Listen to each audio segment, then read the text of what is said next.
one is testing our ability to rationalize the denominator. Now, let's look at a very simple example of when you need to, I'm sorry, not rationalize, but create a common denominator. Let's look at a very simple example of that. Let's say that we have to subtract 1/2 by 1/4, right? What we would do is, well, we can't do that until the denominator is the same. So we realize like, well, if I multiply this by 2 and then the top also by 2, I end up with 2/4. It's still 1/2, but now it's in a form where we can subtract and then we'd end up with 1/4. And we're doing the same thing here.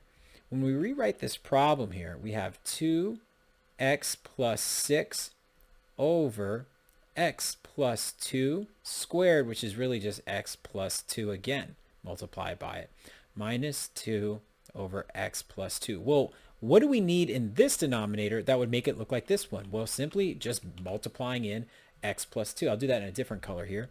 So x plus 2, and then whatever you do to the bottom, you do to the top. Ooh, that was a little funky.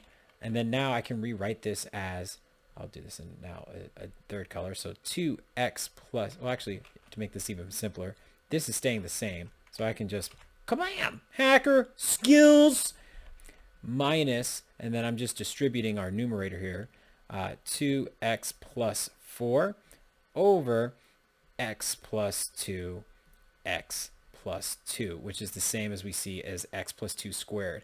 And so to make that life even easier for us, we can just write it like that. Bam. Bam. Right? And so now what I'm really dealing with is the fact that they have the same denominator actually means that I can rewrite this problem as a single fraction where all I care about is this part, and then this part. And that can be my new numerator. And it's all over under the same denominator. I'll make this a little neater for us, as x plus 2 squared. And now that we have the denominator that they're asking us for, we just have to solve for a. Well, we can just deal with our like terms here. So I'll rewrite this as, since it's minus this whole set here, I'll just write this as plus -2 minus 4.